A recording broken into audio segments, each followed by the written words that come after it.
There are two secrets to perfect soft-boiled eggs: weighing your eggs and steaming them.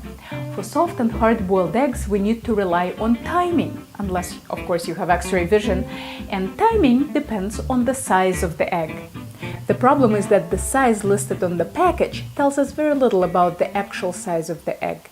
In order for a dozen to be classified as large, its average egg should be 57 grams or larger.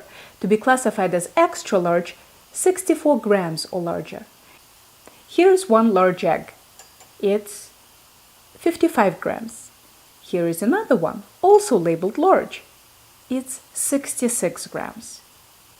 When I cook eggs in their shells, I weigh them to determine the timing and cook the eggs of similar size together. Now let's talk about steaming.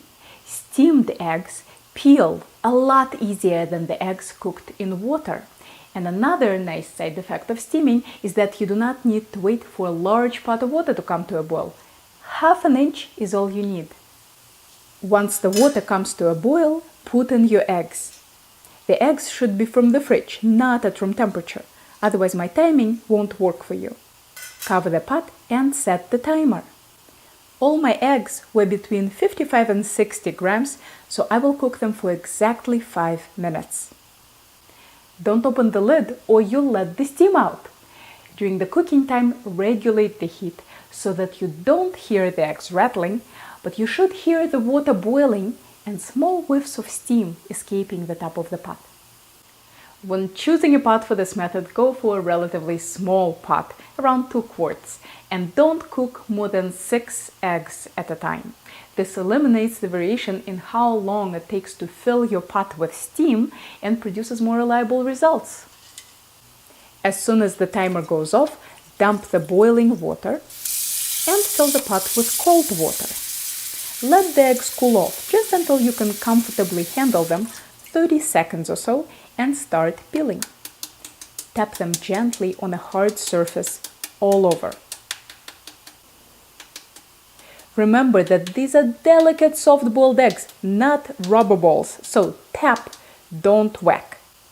After tapping, return the eggs to the pot with water. This will let a bit of water seep into their shells and will make them easier to peel. All my eggs are now cracked and I can start peeling them. Start with the dull end of the egg, since it has a little pocket of air that lets you get under the translucent membrane that clings to the shell. Periodically dunk your egg in water to help the shell slip off nicely. If you ever encounter trouble and start taking chunks of white along with the shell, leave that spot alone and try to peel in another location. Here we go, smooth and intact. Another option is to use a spoon. Start peeling the egg with your hands, then insert the spoon into the shell, go all the way around the egg, and slip the shell off. If you're cooking just a couple of eggs, you can peel them quickly enough to serve immediately. But if they cool off, don't worry.